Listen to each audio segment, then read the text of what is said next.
Hello and well met. This is Layron with the Fantasy Grounds Academy.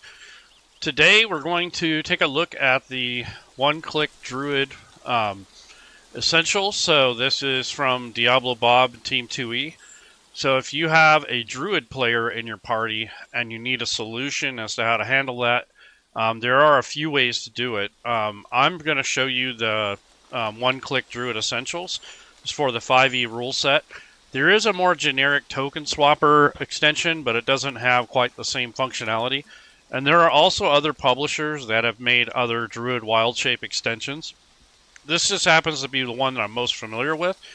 And also I can speak to it because I've helped work on it or sort of develop it with Bob over the years and kind of test it out and be a participant in the development of the tool. So that's the only reason I can really speak on it. I haven't tried many of the others, so I'm not an expert on all of them, just this one. So the main thing is I've made a new campaign. So whenever you adopt a powerful extension such as this Druid Wild Shape, probably want to make a separate campaign just to test things out, to get it set up, to see what it's like before you introduce it into your home games, because it can cause problems.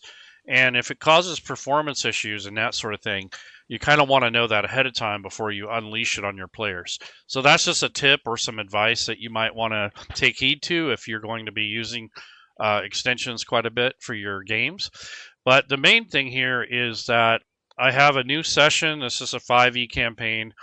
I just added the theme, and I have a font extension.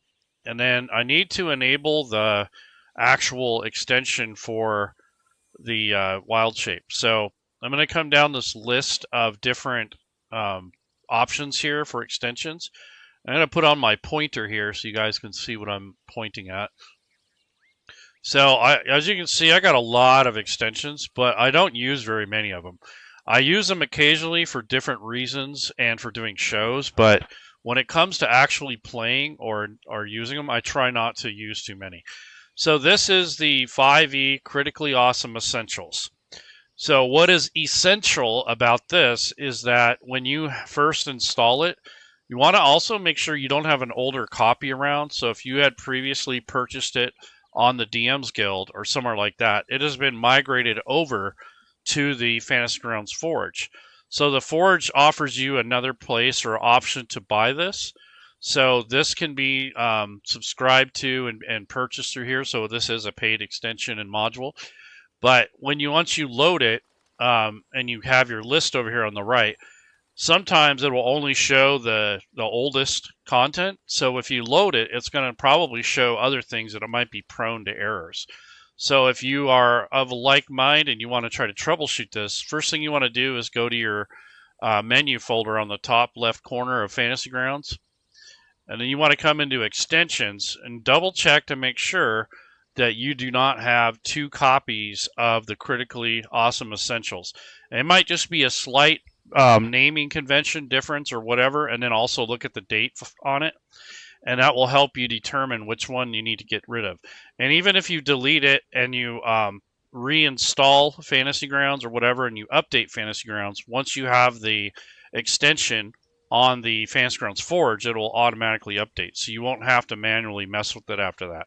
But if you're someone who's purchased it over on the DM's Guild, you're going to have to constantly go there and monitor and download the latest version. And sometimes they've had some trouble with that. I think they kind of got it figured out, but nonetheless, if you don't want to rebuy the extension, you don't have to. But if you want the convenience of having it update automatically and not having to manually track it, that's the way to go. So I don't have another copy of it as far as I can tell in my extensions, which is a good thing because you don't want two of the same. And like I said, if it's an older version, it's going to only load and show the oldest content. So if it's something that had a bug or a fix to it and you're trying to use it and you're wondering what's going on, I would check that first before you panic. And then if it's still giving you problems and it's bothering you, then go to the actual Discord where Rob Twohy and the team are. And as a matter of fact, I'm going to go to that myself. And if you are a Discord member, if you come over, this is Rob Twohy server. And if you come over to Diablo Bob's section over here, leave a message here about any errors that you might be having, and then some of the community members or Bob himself might help you with that. So that's your kind of your support. And I'm just kind of going to go through the motions of kind of setting it up, kind of show you what it does, and we'll go from there. So this is a way to kind of troubleshoot it if it's causing you problems or you haven't used it in a while and you have an older version, whatever the issue might be. You want to make sure that that you have the latest version, and also you don't have duplicates. So now that I have that enabled and I have my session set up, I'm going to go ahead and hit start. And while this is loading, I just wanted to mention that with Rob Twohy's passing, he was a great mentor and a friend, but Team Twohy is still going on. They've actually been working on transferring all the rights and who controls what and all that stuff. So it's still going to continue, albeit without Rob, but the spirit of what his team does and the fact that all this content is still out there and such, it's still supported. There's very few things that Rob was working on that I know of that would be impacted by his passing. So if you guys are members, yeah, it is. I get it. Yeah, get off my cloud. Yeah, no doubt. It's phenomenal. It's a really cool extension, and I think that it has a lot of merit. And I kind of wish that more of this kind of functionality was in virtual tabletop platforms without adding a lot of extra stuff, because it's a very needed function for not just D&D but other rule sets too. So that's another thing I wanted to mention, is that it's not always that you need Druid wild shapes for just wild shapes. You can use it for polymorph and for shape changer. So that could be something that comes up in your games, and it gives you more use cases. So it's not as narrow as it seems. So I'm just going to go over some notes that I had picked up on the page where I downloaded this from the Fantasy Grounds Forge. So it says now includes custom tokens, custom monster shapes, and functionality for one-click polymorph, shape change, and disguise. So that's another use case of it. So whenever you have someone that can change their form or go into disguise, that's a really helpful thing. It now adds the ability to change tokens of players and NPCs on the fly to set custom shapes, and also resolves the ever pesky token stack issues. So sometimes you'll get where the tokens stack on each other. It works for the 5th edition rule set. Now it includes an effects list to use polymorph directly on NPCs in the encounter, which is really cool. So this is just a setup that I have right now. I have a druid right now that's 3rd level, and this is a moon druid, by the way. And then for the actions, on the actions tab, I actually have the wild shape section set up here, and all I had to do was drag and drop the animal types that I wanted to use for transformation. So that's basically the gist of this. And then once you use it, I have the wild shape changes or uses. So if I use one, I can check it off. So I keep track of how many times I've used it in the game. And then here's all the syntax or the different shapes that I can apply.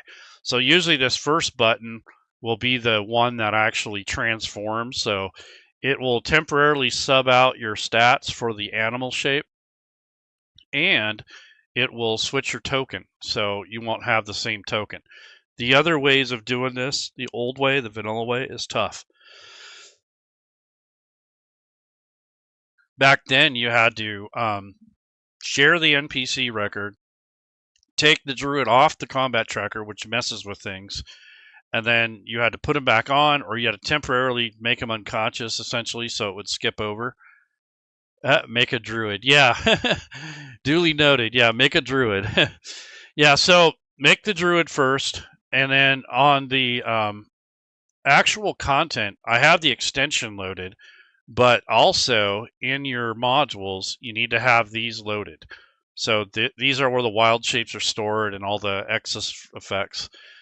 Yeah, it's kind of a cool thing. There's like I said, there's other ways to do this and other extensions, but this is the one I know how to use, so that's why I'm showing it. So make sure you have these modules loaded. The other thing is, if you have players or a player that's going to be playing a shape changer or wild shape, they also have to load these. So make sure that that's happened too, because if not, they're not going to have access to this stuff. So as the GM, you have to load these, but then they're also shared so that it needs to be shared with the player who's going to be using the wild shape. So once you have that going, then what will happen is if you go into your story entries in this case, and I'm going to probably try to work with Bob on getting this updated for the new book format. Both parties load. KK heard. Yep. So basically, there's a drop down in the story that gives you actual instructions. So there's One Click Druid and One Click More. One Click More gives you more options and such, but I'm just going to focus on One Click Druid. And this gives you the whole guide, like how to use it. And what I wanted to do is go into this critically awesome essentials instructions, and it will give you, the troubleshooting and how to do it and all that kind of stuff. So you have to enable the One Click Druid module. You open the wild shape list.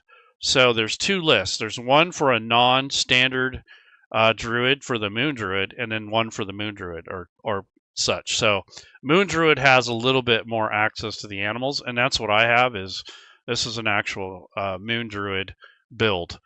So he has Circle the Moon. So this is the time to use that. So with that in mind, here's a consolidated list of the different types of animals, the categories that he has access to. So when choosing or performing a wild shape, please keep in mind the rules that apply. So Circle of the Moon, wild shape info, you can click on that. It goes into, what you can do, what you can't do. And for my third level, I have no flying or swimming creatures. And so you would only select those. And they have this kind of set up as no flying, or swimming. And this for level 2. I'm actually level 3, so I don't really get to choose anything else till level 4. So I'm going to open this list. Now this list is not definitive, but it does have a majority of the wild shapes that we'd use. Now there's been additional books and additional content release, and I imagine when the 2024 content comes out, this list is going to be a lot bigger, and Bob and the team are going to have to do some working on it because there's going to be some changes on the types of wild shapes for druids. But in the interim, until that happens, just use this list as a guide. I'm sure there's a few animals or creatures on here that may or may not be present, and there are instructions on how to add your own custom ones. It's a little bit of work, but it can be done. So in this case, all I did in this is on the Actions tab, I made a group, and this is my wild shape group. And the reason I have number 1 on there is so that it will sit up here on the top, so it doesn't drop all the way to the bottom. So this is just a category, and basically this is where I'm going to keep track of all my wild shape information. Yeah, it is actually expanded in his other modules, like the One Click More has more of the wild shapes. So this has more creatures in it and such. So this is just kind of the preliminary. But yeah, I hope that he's able to adapt it over to the upcoming rule set, or Smiteworks incorporates something into the platform. Either way. But I like the way this works. So once you have picked the animals, for myself as the GM, I would hope that the druid has at least seen or interacted or read about the wild shape. That's my homebrew rule. So it just really kind of matters in regards to how do you want to run your table. But I don't let them just pick anything. I kind of want them to explain like their interactions with the animals to me. And then once that happens, then I let them pick 3 or 4 of them to start with and just drag them over from this list. And this list was shared to your players, so they can drag it from here and drop it into this area. So I have a dire wolf, a giant spider, and a tiger as the wild shapes that I chose. I also have the combat wild shape healing, which comes with the moon druid. This is a level 3 spell slot, a bonus action. So if I need to heal while I'm still in animal form, I have that ability to do so. And then of course these little check marks here are just to check off the usages. So that's it. Yeah, I hope it expands. Yeah, we'll see. All right, so that's how you basically, once you've shared it, you build the druid. Once you build a little section for it by adding a power group and then renaming it and then dragging and dropping these different wild shapes in here. I usually don't want to have more than 5 or 6 on here because the sheet gets way too long and unmanaged. But if your player insists on having a bunch of them, you can always click on that and kind of compress the section so it's not overwhelming your sheet. And that's why you're not having to scroll up and down all through this during the game. And then when you need something, you just expand it. So that's one way to manage it, especially with spellcasters. And in this case, this is a druid. So he's got spells, he's got consumable items, he's got cantrips, he's got a standard actions. I mean, there's a lot going on here. So this is kind of a complex build if you're not used to Fantasy Grounds or the rule set. So you want to be careful with that. But the main function of this is to switch out the tokens, but also it switches out the stats temporarily. So when I enable it, it's actually going to cancel out or override some of the stuff in my stat block or in my character sheet. And that's done through the way they've coded the effect. So this first effect here, if I actually expand this and open this up, this is basically the wild shape action. You can actually copy and paste this information and then sub it out. Leave it exactly like this. Make your own, but just change some of the numbers, some of the names, and that sort of thing. The name does matter when it comes to tokens. So if you have a custom token, it needs to match the name of the actual wild shape. I don't know if that's still true, but it was. So if you're going to use custom tokens and such, make sure you use a naming convention. So if it's Dire Wolf, then the token should be called Dire Wolf. I wouldn't vary or change that. And I would make it spelled exactly the same way, just in case. I don't know if it's case sensitive or not, but I'm going to assume it is, because a lot of things are and then some things aren't. So it just depends on the rule set and how it was written. But this thing is set up for an hour. It's set to self, so when you click on it, it's only going to affect the player. So that's kind of how that works. And then I make sure that the player is on the combat tracker and on the map. So that's your next step after you build it.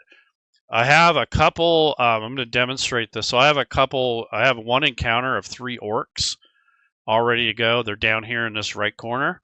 So when I'm ready to start the adventure, like maybe half an hour before, I'll make sure all my players are on the map. In this case, it's just a druid. And then the encounter that I set up for this particular situation is on here. So add to tracker. And then that's going to add the orcs on here. So they're down here in the corner. Kind of hard to see right now, but that's because they're whited out. But now what I'll do is, or the grayed out. So what I'm going to do now is click on show all NPCs.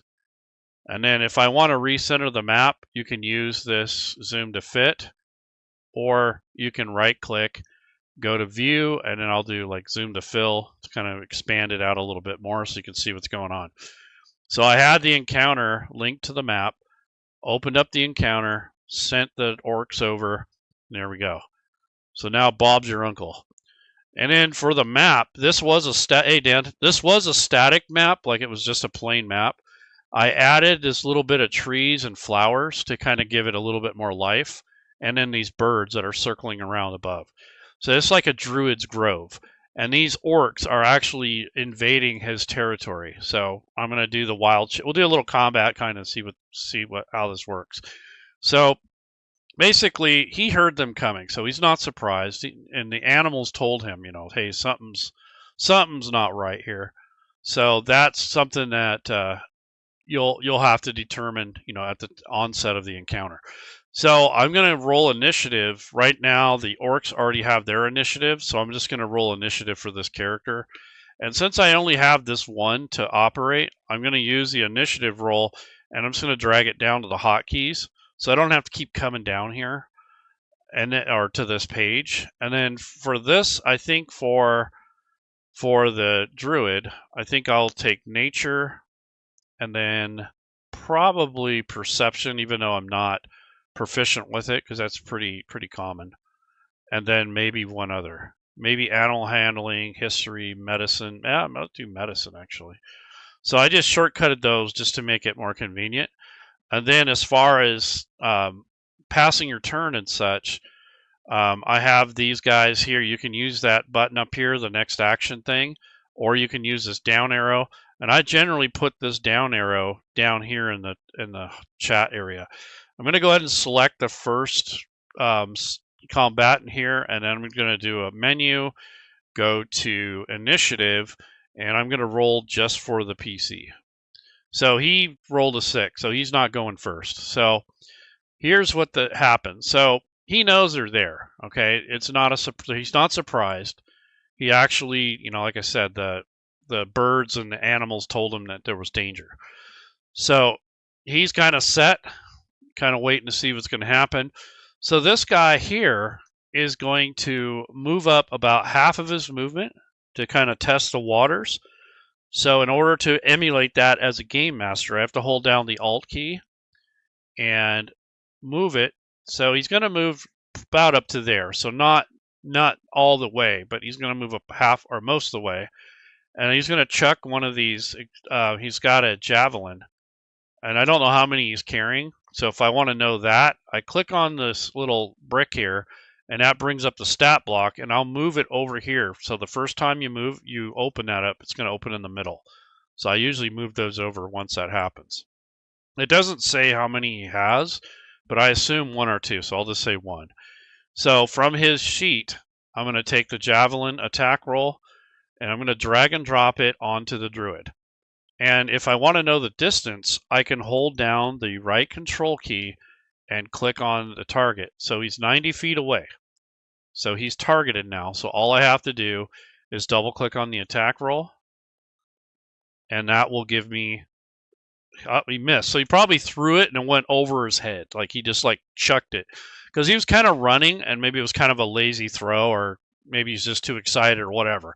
So he just probably ran up and chucked it, and it just kind of flew over him. So that sucked. That was his opening move. If that's any indicator as to what's going to happen later on, that sucked. But anyways, you can see the 90 feet here. If you don't intend on attacking this target again, if you're the player, hold down the shift key again, and then, or the right control key, and then click again, and that will remove the targeting. That's something that people forget to do quite a bit. Like they'll target something, and then the game will progress, and they'll forget that they already have someone targeted, and then they'll end up either damaging or attacking themselves, or somebody that's already dead, or maybe even an ally if you were doing a heal. So that's just something that you'll learn over time. You'll get frustrated, and eventually you'll figure it out. So that's the first volley, the first attack. So right now, he doesn't have the necessity to do the wild shape, but as we get into this battle, I'll get into that. And then I wanted to play a song for you guys, the background noise. So I'll repeat this like forest type stuff. I don't know if that's too loud, if you guys can even hear it, but that's just a little ambiance in the background, some music. That's from Monument Studios, from their Fantasy 3 Complete. So that's the audio I'm using in this case. Sometimes I use Sirenscape, sometimes I use that. Just depends on what I'm doing. All right, so now that this guy has gone, he can move. He still has time to move. So if you want to move tokens, you got to be in play mode in Fantasy Grounds on the like when you're actually unlocked.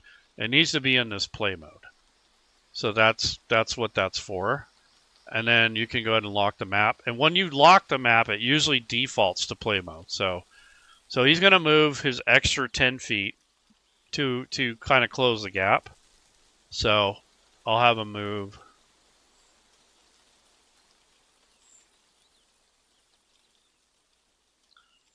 So that's the rest of his movement. And then I'm going to pass the turn. So you see I use this shortcut to do that. And as you can see, the map shifted. So if you're a GM and you don't want that, I'm going to go ahead and recenter the map because I personally don't like that. And then I'm going to go into options and turn that off. So this turn auto center map, I turn it off.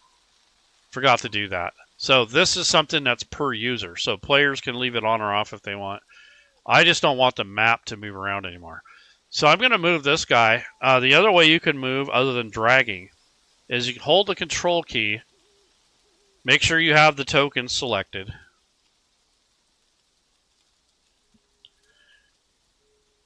And you can move with the arrow key if you want to do that. In this case, though, I'm just going to move diagonally.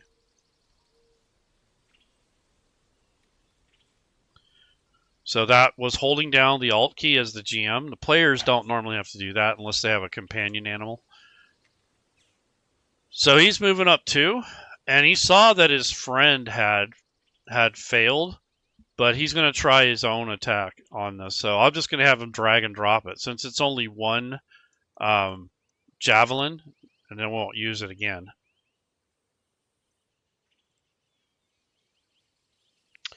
So this time he was successful.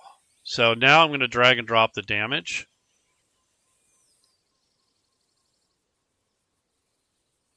Oh, wow, he did 6 points of damage. Ouch. So that javelin kind of went flying and sailing up to him and just kind of like went across his shoulder and kind of cut up his shoulder. So that hurt. So now I'm going to hit the down arrow. Okay, so now you piss the druid off. So what I think he's going to do, the wild shape, so I don't string this thing out too long. So if I go to my actions tab, this is where I should be most of the time anyways. I've already checked off my usages. I'm going to go ahead and click on, let's go with the giant spider. That's more interesting. So now this is my new wild shape, including the size. So this is a size large now. And now when I go to look at this wild shape here, it has all of this information here. So he can probably, let's see, he can move. I'm going to have him move forward. Yeah, he can move 30 feet. So I'm going to have him move forward. Hold down the Alt key.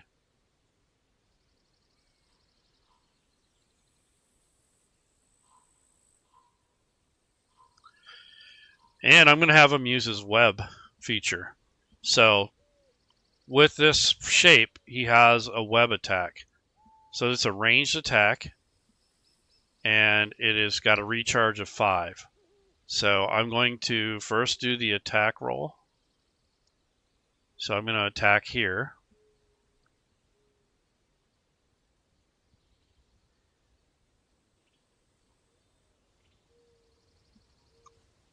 And that was a success. So now, effect restrained. So now he's restrained.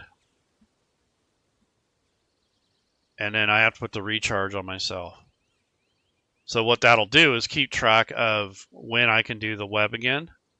So this is the first opening movement. So not bad. So you got this guy restrained, which is cool. All right, so that's his turn. He's moved his full length. Can't do anything else, so I'll go ahead and hit the down arrow. Okay, so this guy sees what's going on here. He's kind of tweaking out. He doesn't know like what he's going to do. So I think he's going to be more cautious. I think he's going to move up here and pull out his great axe. So I'm going to have him move north and then kind of try to flank, in other words.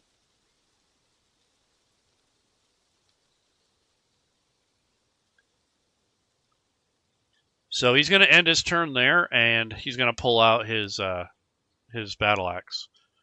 So he's going to try to be a little bit more subtle about his approach. Okay, so this guy is restrained. So I don't think he can do much but try to break free. So I want to take a look at this spider here.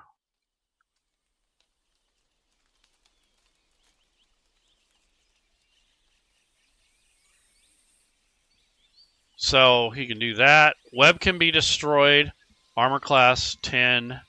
Okay, DC 12 strength check to break free. So that's what he's going to do. So he's going to try to break free. So I'm going to bring up his stat block. And up here, when it says strength, there's a little check circle. Oops, I only meant to roll 1. So the first one was a 10, so he didn't make it. So he's still restrained. So that's basically his turn. He's struggling to get out. The next orc is going to move, kind of strafe over this way.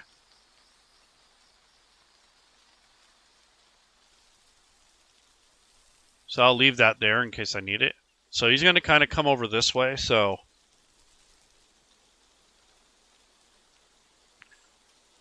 I had to move there, and then I'll end his turn. And he's basically pulling out his great axe too. So they're kind of spreading out because, oh, that's the wrong one.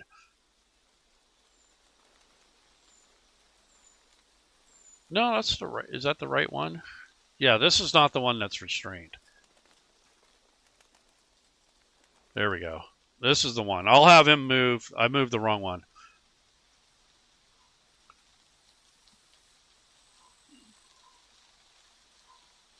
So he's moving in for the kill, essentially. Okay, so his web did not recharge, but he can move. So I'll have him move to engage this guy.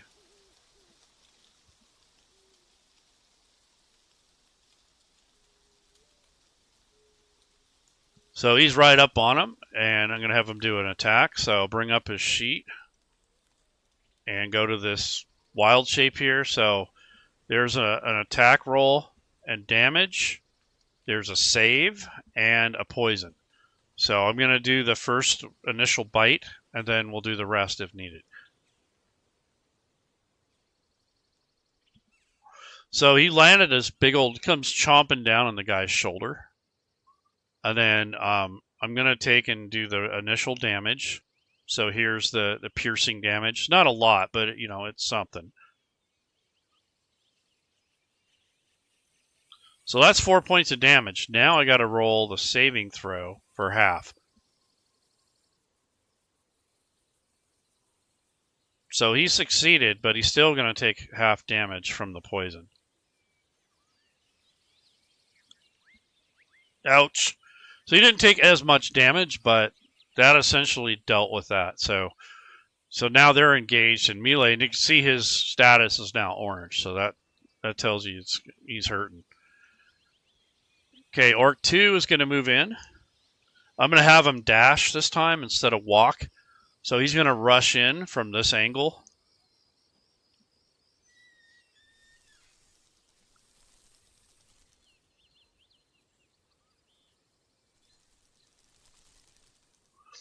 So that's essentially his turn. He just ran over there so he can flank this thing. Orc 3 is going to try to break free again. So again, I'm going to go to a sheet, just single click on the check. And again, he just made it. Like he just broke it. So I will say he's restrained to the end of his round. He can't move yet, but you know, basically he's free, and he pulls out his his great axe. So he's broken free now. So he spent his turn kind of wrestling through that. Okay, Orc number 1. He's taking a big hefty swing at the spider. So great axe. So he takes both hands and goes, ugh, and lands a hit on couple of its legs. Ouch. So that hurt. So he's wounded now. When his turn comes up, I'm probably going to use the bonus action for the heal, which is the wild shape bonus action heal. So that's his turn, and I think I'm going to have him move up just one square and then call it good. So that's his turn. Okay, no recharge on the web yet. However, he is going to make an attack here, but I'm going to have him do a bonus action first. So bonus action, wild shape, slot, heal to self. Okay, so he can't use this anymore, but he pretty much healed himself. So that's good. That was a good use case for this. So bonus action, wild shape heal, it's over. It's done. All right, so now he is going to do another bite action. So let's see what happens. So again, coming to the sheet where the giant spider is, there's the melee attack roll. And that was a miss. So he was able to roll out of the way as he was coming down to bite him. So that's his turn. Hey, this guy's going to move in. He's going to take a hefty swing, just like his friend.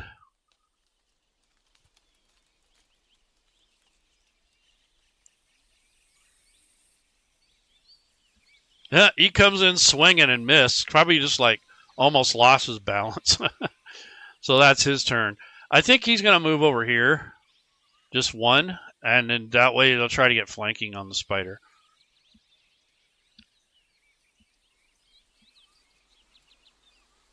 All right, this guy is going to move in now.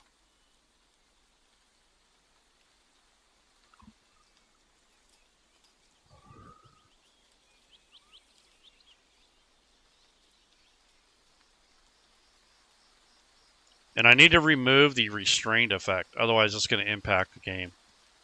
So I come over to effects, double click on this, and that gets rid of the restrained condition. If you leave that on accident, it might impact like advantage, disadvantage, that kind of thing. So gotta be careful with that. All right, so what I want to do is take the attack roll from the Great Axe. And he missed. So these guys are just swinging and whiffing. I think the spider is kind of, or the druid in this case, is probably like dancing around. Like his legs are kind of going up and down. They're trying to swing at the legs. And it's a pretty good sized spider, so it's not tiny. So that's the end of his turn. And orc number 1 is going to repeat, rinse and repeat. And another miss. Wow, these guys suck. I mean, they're ganged up on this guy. And they should be probably getting, it's up to you if you want to do flanking, but I think I will, since there's like at least 3 of them up here. So in the next round, since it's surrounded, I'll let them start using their, at least 2 of them will get the flanking advantage. So now I'm going to go ahead and take the another spider bite. This time, I think I'll attack number 3. So I'll be facing him, in other words. So I will take and drag and drop the cast, or the bite in this case.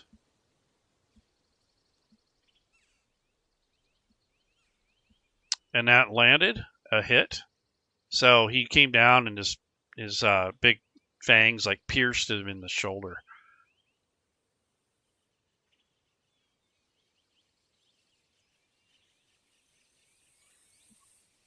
Ouch. And now for the poison, which is kind of cool because that's another additional damage if it works. Well, he's lucky he's saved. The orcs are pretty hardy. So now he only takes half damage here, so but he's still heavy damage. So both these guys are hurting. Let's see. So we got 9 out of 14, 11 out of 21. So yeah, they're kind of beat up. So now I'm going to go ahead and pass the turn. So now it's this orc's turn. So I'm going to give him advantage. So I'm going to click on ADV for advantage, and then I'll have him drag and drop the damage onto the spider. So he rolled with advantage this time. Had he not had advantage, it dropped an 8. He would have missed again. So in this case, it worked out. So I will go ahead and drag and drop the damage now.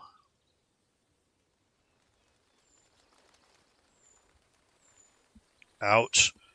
So the druid he's got 12 damage out of 26 hit points. So that's not too bad. So he's in his shape here still. All right, orc number 3. Not feeling too hot, but nonetheless. Oh, he scores a hit too. Wow. Now the momentum swings. Okay, he did a little bit of damage. Ooh, he's got heavy damage on him now. So they might have to change some tactics around. We'll see. All right, orc number 1. So he's going to go ahead and pummel him again with his axe. So now the orc's confidence is kind of swinging the other direction. They were feeling kind of bad at first.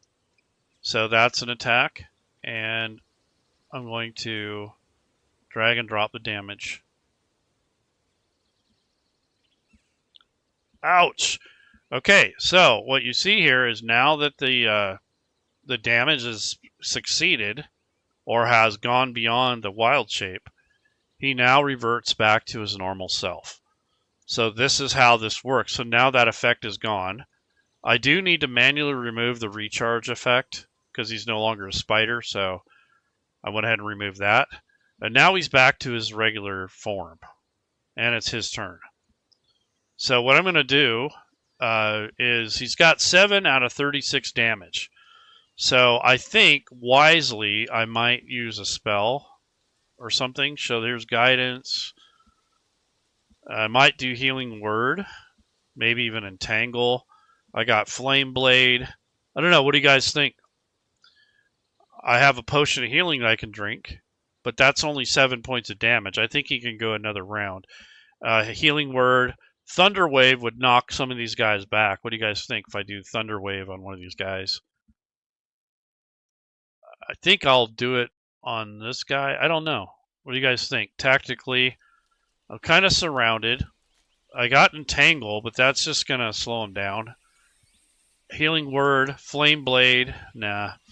Moonbeam is pretty powerful, but I think that's a little extreme in this case. But that would probably toast him.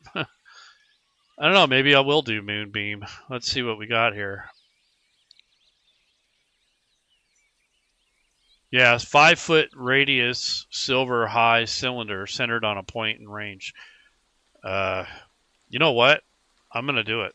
I'm going to go for it. This is survival. So Moonbeam it is. So 2nd level spell. I'm going to click on the spell slot that I'm going to use. I'm going to make the saving throw, and I'm going to cast it on this guy first, the guy that was flanking him, and also the guy that hasn't been attacked yet. So we have concentration, so he will be concentrating, and now here is the saving throw.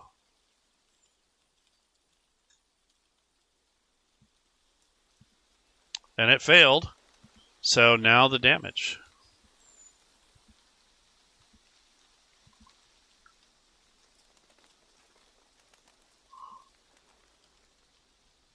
Ouch. So that really hurt him. But I'm going to right-click on the map and go to pointers and then draw a circle. And that's going to be my moon thing. And that's his turn. So he moved it there and zapped him with it. So now the down arrow. All right, that kind of startled him, so we'll see what happens.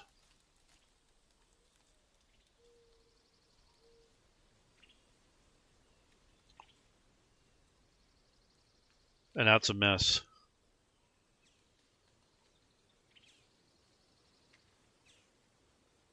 And as I just noticed, the reach is different now. So he's going to be there. And the next attack, I'm going to have to make sure I move him. Because he was large, and then he shrunk down to medium. So I got to remember that. So hit down arrow again. Okay, so this guy's going to move forward.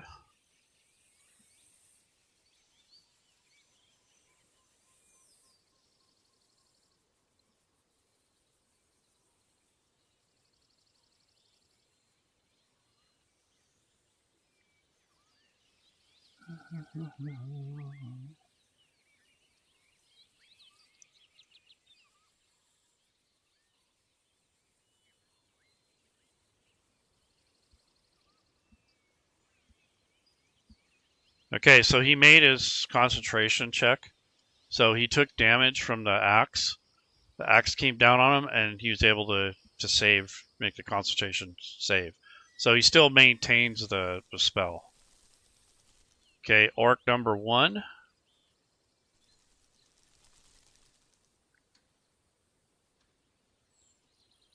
Oh, automatic miss. So what I'm going to say is he drops his weapon, and he's basically weaponless. So he's going to have to either spend the rest of his turn collecting his weapon, or he can use an unarmed attack in his next attack. But I think he's just going to forfeit his turn and try to recover. So he just kind of swung it and dropped it, so he's going to have to move and get it. So I'll have him move this way, and he'll move to grab his weapon. I could have been a lot more severe. Like, I like using, you know, those opportunities to do a storytelling thing, but in this case, I'm just trying to demonstrate the wild shape and the use case and such. So the moonbeam is now active. So I'm going to fry this guy again, hopefully get rid of him. So again, I'm going to drag and drop the effect onto the orc number 2.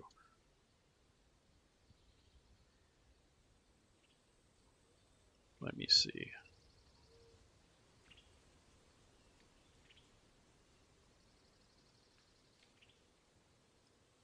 Again, he failed.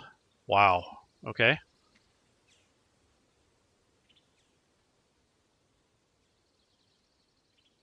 Come on.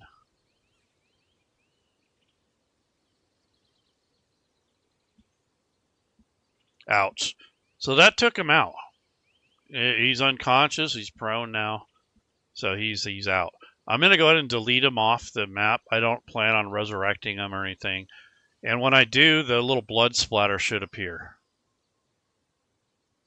Yeah, so this is where he was. Okay, and that'll be that turn, I guess.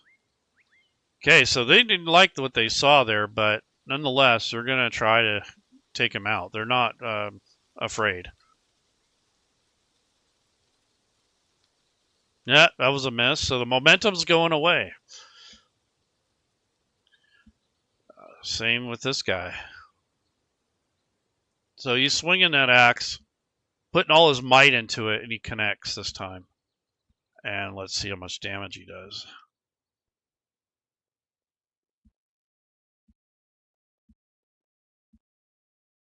Ooh, lucky.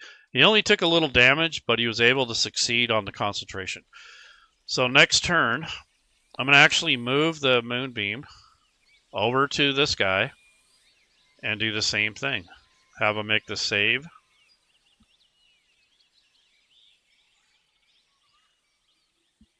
He succeeded that time, so he'll only take probably half.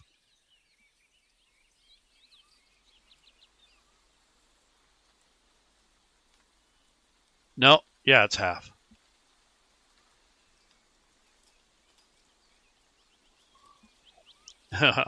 Ouch. So that hurt. Yeah, these guys are kind of hurting. All right, orc number 3. I hear rain in the background. What's going on? Well, we can do that. Effects. Go to effects here. Rain. There we go. So now it's raining. I'm going to turn it down a little bit. There we go. Now it sounds like the background noise, if you guys can hear that. Okay, back to this. So he, orcs number 3's turn. He's going to take another swing.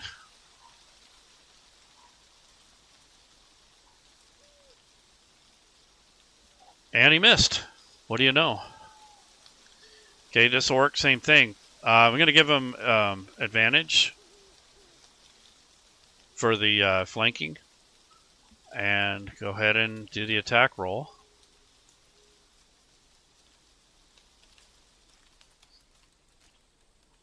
And he hit.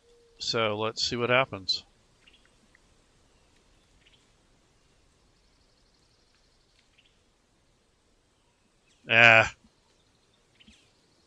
He succeeded on the save concentration check, and he only took 1 point of damage against. Boy, he's been lucky. So Tristel's hurting, but he's still hanging. All right, so again, he's going to do the moonbeam.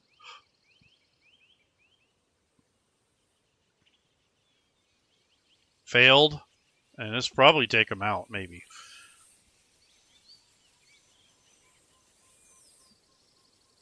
Yep, so he's out too. So that took care of that guy. Now we're just down to these last two. So, all right. So orc number 3 is the last one standing. What is the name of the feature used for this wild shape? This is the One Click Druid wild shape. So it's used, it's an extension and modules, and earlier in Adventure kind of showed how it worked, I mean, setting it up. But it's on the Fantasy Grounds Forge. It used to be sold to the DM's Guild, but you can buy it on the Forge. But essentially, it's great for shapeshifters, druids, and disguises. So you don't have to just use it for wild shapes. If you want to use it for polymorph or anything like that, it'll be useful. Now there are others out there like this, but this is the one I know how to use. The other ones I haven't used them enough to show or demonstrate. But so essentially, he was a wild shaped spider, but then now he's back to his regular form. Now he does have another usage, but I think in this case I'm just going to let it stick it out. So the orc is getting his last turn here, hopefully.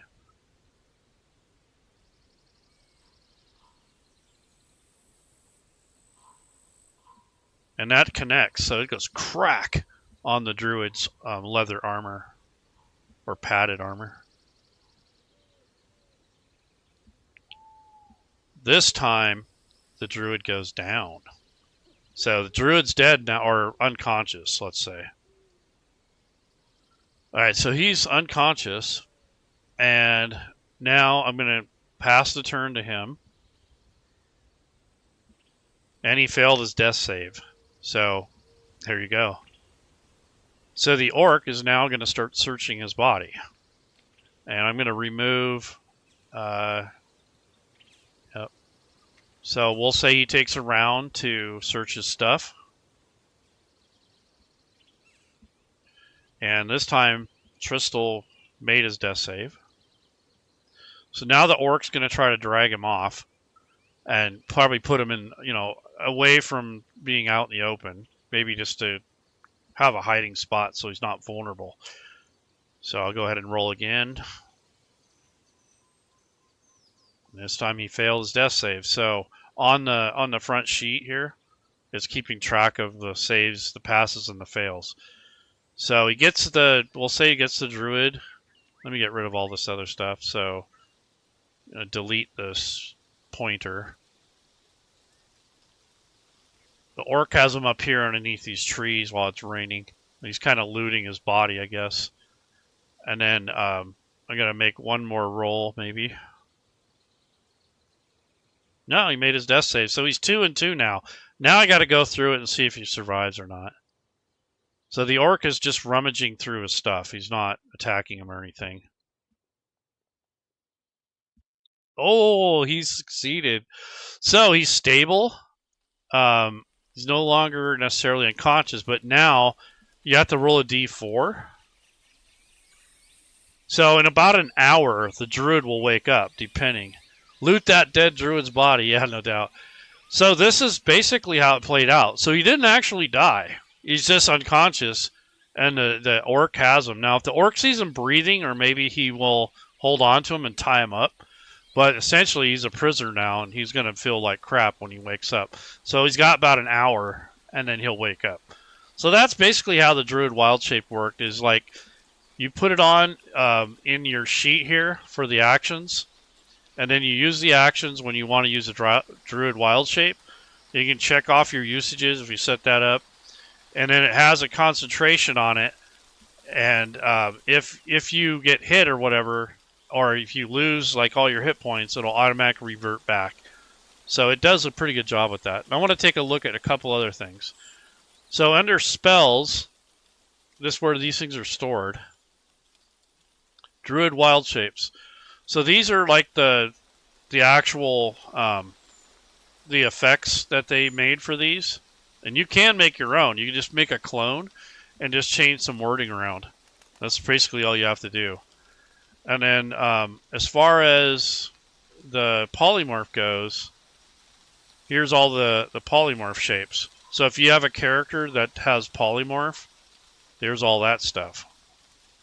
So you can do it that way. You can put one of these on your character sheet, whoever's being changed. You can do it that way.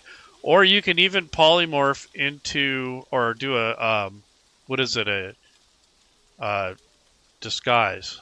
Let me see if he has that set up.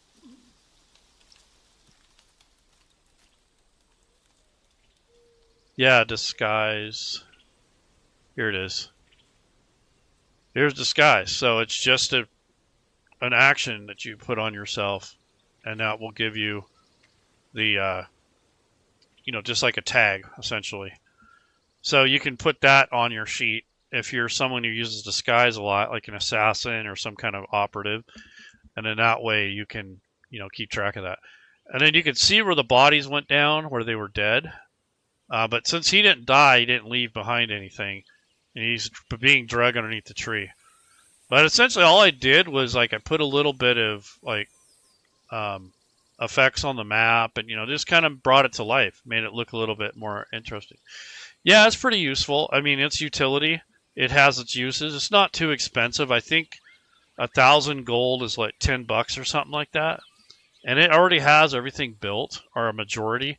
Like I was saying in the beginning, there's not all of the wild shapes are in there because there's been new stuff added, but he has added stuff. Like if you get the One Click More, which is basically like an expansion, it'll have more of the wild shapes in it from other books and such. And then I don't think he's gone on to do Monsters of the Multiverse, so there's some kind of question that came up recently about since they're using Monsters of the Multiverse instead of Volo's Guide and some of the older content, that stuff might be a little out of date, but really no point in updating that until they release the 2024 rule set. That's my opinion anyways. And I will see if this will work with that. But that's all I got today. I think that just kind of shows you guys how and what types of things that you can do with this. So hopefully that's helpful. If you go back to the beginning of the video, I mentioned that this is on the Fantasy Grounds Forge, and that it is available for purchase. And you have to make sure that you have the extension enabled, and make sure you don't have an older one. So if you used it in the past, make sure you get rid of the old one. And you buy it on the Forge, and then download or update Fantasy Grounds, and then enable it. Try a practice session like I'm doing here before you introduce it to your games. And then also make sure that you have the modules loaded that go with the content. So in this case, you want to at least have the Critically Awesome Essentials module loaded, and then this has to be shared with your players if they're going to use the content. So if they're going to use a wild shape druid type thing, you want that. And then in the literature, you have two different lists of wild shapes to pick from. If you're a moon druid, you get more shapes to choose from. If you're a standard druid, there's less. So there's two different lists to pick from that you can share with your players so they can decide which ones they want to put on their sheet, and you want to work with them on that. There's nothing preventing them from doing it, but gentleman's agreement or a little guidance might help with that. So anyways, guys, you guys have a great rest of your week. Happy hump day, and I'll see you guys around next time. Bye.